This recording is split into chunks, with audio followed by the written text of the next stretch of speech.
Noah Eden from the U.S. Department of Treasury. Ambassador Rasool, I really appreciated your comment about scale and about scalability.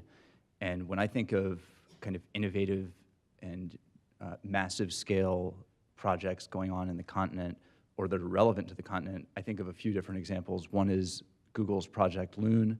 Another is the African Union's Great Green Wall Initiative. And a third one is X Prize's Global Learning Prize. My question for you, maybe first, but also for the panelists, is what are some of the other really, really massive scale projects, ideas, technologies that you're aware of that are being pursued? And a second part of the question is, are there specific ways that we, the international community, can better incentivize that type of thinking and that type of bold initiative? Thank you. I think the most obvious one is the one on energy. Now, I think that that's where scale and conditionality have converged.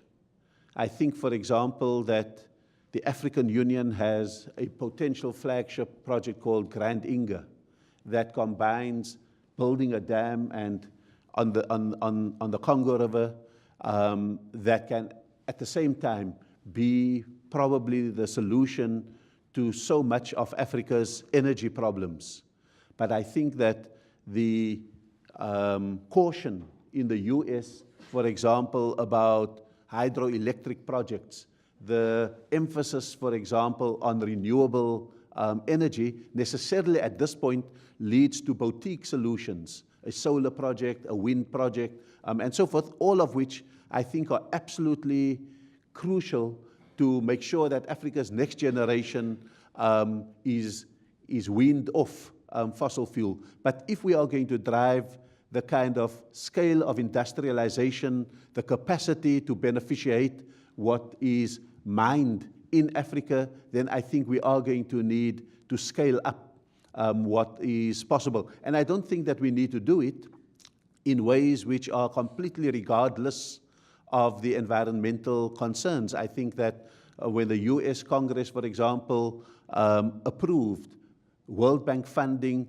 for a coal-fired power station, it did so with certain mitigation matters, but recognized that that was a resource that was available and cheap and needed at this moment to solve some of the key problems. So that's why I'm saying we need a sense of transitional conditionality, but with increasing scale. And I think that that certainly, I think that US companies have, for example, understood that they need to be able to do it. I also think that we need to scale up, for example, the transport infrastructure.